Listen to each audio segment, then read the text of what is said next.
Hello दोस्तों, the book readers belt में आज आपका फिर से स्वागत है। दोस्तों, जैसे कि हमने पार्ट फर्स्ट में बात की थी, पेब्लो और ब्रूनो नामक दो दोस्त थे। दोनों ने काम करते थे, दोनों हार्ड वर्कर थे और उन्होंने पानी लाने का काम किया था। गांव के पास की नदी से गांव तक पानी लाने का काम करते थे। और एक दिन पेब्लो ने ब्रूनो से पाइपलाइन बिल्ड करने का प्लान बताया और वो उसे कैंसिल कर देता है। आइए जानते हैं हम उसके आगे। जैसा कि हमने पार्ट फर्स्ट में बात की थी, जो ब्रूनो था उसको जो पैसे मिलते थे उससे वो अपने लिए नई नई चीजें खरीदता था। उसने अपने लिए झोपड़ा खरीदा था, जूते खरीदे थे और अपने लिए बैलगाड़ी भी खरीदी थी। अपनी शामों को वो एंजॉय करता था, मतलब अपनी पूरी लाइफ वो एंजॉय करता था। वहीं दूसरी ओर जो पेब्लो था, उसको जो पैसे मिलते थे उसको वो पाइपलाइन बिल्ड करने में इन्वेस्ट करता था। हम वेस्ट नहीं बोल सकते, इन्वेस्ट करता था वो। पर वो पाइपलाइन खोदता रहा।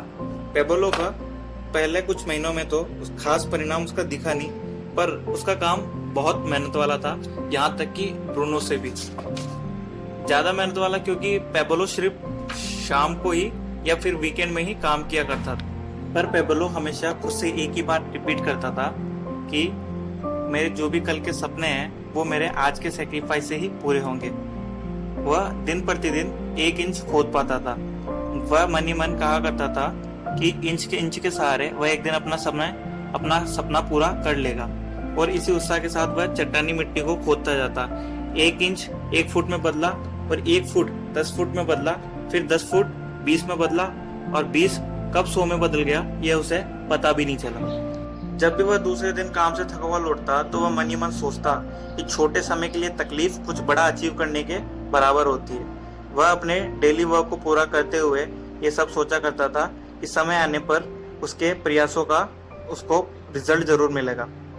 वह हमेशा खुद से बोलता रहता, अपनी नजर पुरस्कार पर रखो। वह इस बात को बार बार दोहराता रहता। जब भी उसके कानों में गांव वालों की हंसी सुनाई पड़ती, वह फिर से ये सोचने लगता, अपनी आंखें पुरस्कार पर रखो। दिन महीनों में बीत गए। एक दिन पेब्लो ने यह महसूस किया कि उसकी पाइपलाइन आधी तैयार हो चुकी है। इसका अर्थ यह था कि अब उसे पानी भरने के लिए सिर्फ आधी दूर चलना पड़ेगा। पेब्लो ने इस अतिरिक्त समय का उपयोग अपने पाइपलाइन पर करना शुरू कर दिया। कार्य पूरा होने की तारीख भी नजदीक आ रही थी। पेब्लो ने देखा कि ब्रूनो बूढ़ा हो रहा था। वह धीरे धीरे बूढ़ा दिखने लगा था। उसके कंधे पहले से ज्यादा झुक गए थे। वह दर्द के कारण कुबाड़ दिखने लगा था। लगातार चलने के कारण उसके पैरों में तकलीफ होने लगी थी। और फिर ब्रूनो यह सोचकर परेशान हो जाता था कि उसे पूरी जिंदगी अब यही काम करना पड़ेगा।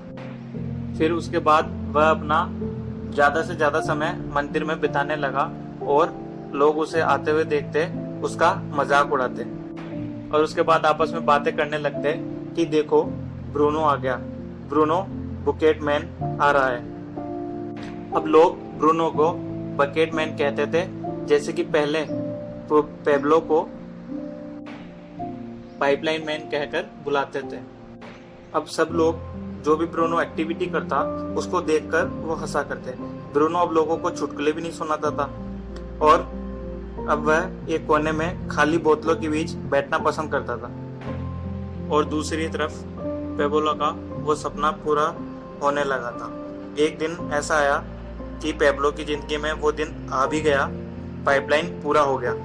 गांव वालों की भीड़ के बीच पाइपलाइन से आने वाला पानी तालाब में बढ़ने लगा। अब लोगों को पानी की तकलीफ कम हो गई। आसपास के लोग भी वहां पानी लेने आने लगे। पाइपलाइन रेडी होते ही पेब्लो ने बाल्टी से पानी लाना बंद कर दिया। अब वह काम करे या नहीं, पानी उसे मिल सकता था। वह खाना खाते समय, सोते समय अपना काम करता रहता।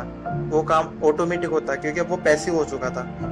पाइपलाइन जो उसने बिल्ड की थी उसमें से पानी आता रहता था और दूसरी तरफ जो ब्रूनो था वो बाल्टी से पानी लाता रहता। और अब ब्रूनो बेरोजगार भी हो गया था क्योंकि पूरा काम अब पेब्लो की पाइपलाइन से हो रहा था और काफी जल्दी भी हो रहा था। और वीकेंड के एंड के दौरान वह खेलता था, तब भी पानी बहता रहता था। गांव में पानी की मात्रा बढ़ने के साथ साथ पेब्लो की इनकम भी बढ़ने लगी थी।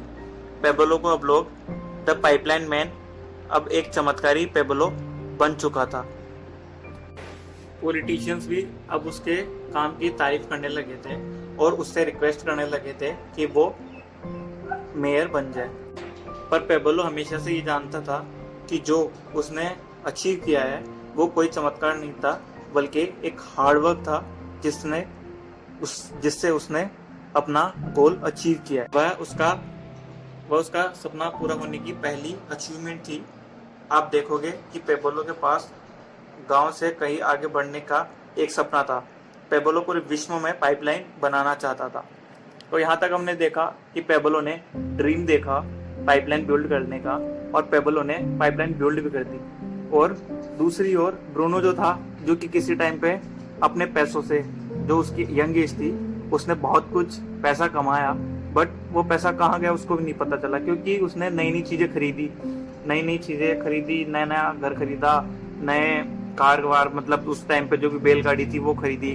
तो इन सब को नहीं सोच के हमारे को उस टाइम पे सोचना चाहिए कि हमें हमारे पैसों को फ्यूचर के बारे में कहाँ लगाना चाहिए। अब ब्रूनो ने पैसिव इनकम के लिए कुछ काम ही नहीं किया, और पेब्लो ने पैसिव इनकम के लिए काम किया। अब पेब्लो बैठा बैठा भी उतना कमा सकता है जितना ब्रूनो काम करके भी नहीं कमा सकता। तो ये होती है पावर ऑफ द पाइपलाइन।